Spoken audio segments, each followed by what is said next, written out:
За багш нарын цалин нэмэгдүүлэх боломжийг улсын хурлын гишүүд ч эрэлхийлсэрнэ. Тухайлбал улсын хурлын гишүүн Адар Чухлангийн зүгээс эх он төрийн байгууллагын тоног төхөөрөмжийн 500 тэрбум төгрөгийн зардлыг танах, за улсын хурлын гишүүн Гаммагийн хувьд боловсрол, эрүүл мэнд, онцгой байдлаас бусад салбарын шинэ барилга байгууламжуудад төсөөлсөн 400 гаруй тэрбум төгрөгийг танах зэрэг саналыг илэрхийллээ. За нөгөө талдаа засгийн газрын саналыг хүлээн авч үе шатаагаар нэмэгдүүлэх тохиролцоог хийх ёстой гэсэн байр суурьдыг гишүүд илэрхийллээ.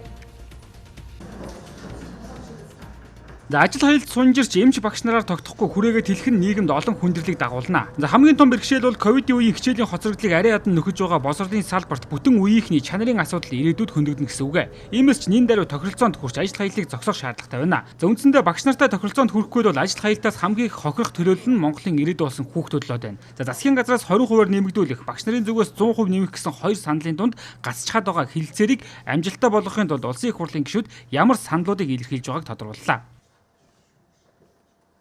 Засгийн газар таних зөндөө боломж байгаа. Зөвхөн засгийн газраас жишээ нь 500 тэрбум төгрөгийн тоног төхөөрөмж авах тийм компьютер авах тийм зардал тавьсан баахгүй. Яамаг анилгуудын дунд. Тэрийгээ таньж болж байна. Гадаад хэргийн амжилт 20 тэрбум төгрөөр тоног төхөөрөмж авах гэж. Элчин сайдын гадаад орнуудад элчин сайдын яамдын төлөөлөгчдийн газруудын машиныг сольж ингэж. Яах юм тиймээс нэг жил төвчээл дэдэл. За хоёрд нь манай багш нар ипотекийн зээлийн асуудлыг байнга ярьдаг.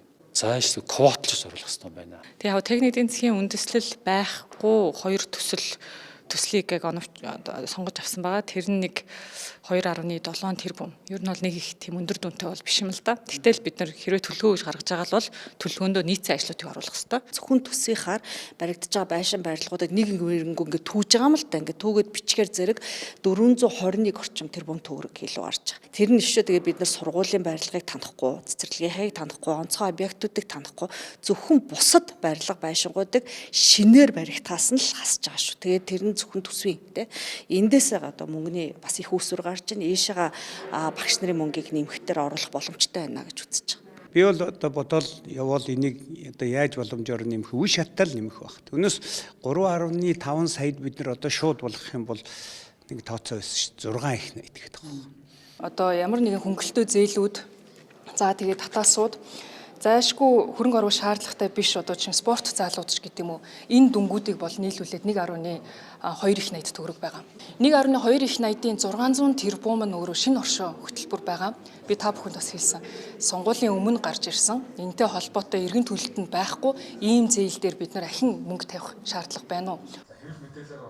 За улсын их хурлын гишүүдийн зүгээс төсвийн урсгал зардал болоод урсгал хөрөнгө оруулалтуудаа нэг бүрчлэн хянаж чухал ач холбогдолгүй зардлуудаа танснаар цалин тэтгэвэр нэмэх төсвийн орон зай үүсэх боломжтой гэж харж байна. За энэ хүрээнд улсын их хурлын гишүүн Эрдэнэтээр ахлуулсан лобби бүлэг байгуулагдаж 3 талт уулзалтыг хийсэн байна. За гэхдээ бүх яам агентлагуудынхаа бүсийг чангалж шавхсан төсвөр зөвхөн эмч багш нарын цалин нэмэгдүүлээд өнгөрвөл төрийн бусад салбарууд байцаж эхэлнэ. За эхнээсээ ч зарим салбарууд цалингаа 3.5 сая хүргэх хүсэлтийг цохолдуулаад эхэлчихсэн. Иймээс ч асуудал боддоор хандаж ажил хаялтаа зогсоох хүсэлтийг боловсролын сайд өнөөдөр үйлдвэрчний эвдэгтээс дахин хүсжээ. За гишүүдийн зүгээс өөрсдийн гаргасан төсөв танах зарчмын зөрүүтэй саналуудаа энэ 7 хоногт байнгын хороо дээр тавьж санал хураалтууд үргэлжлэх юм а.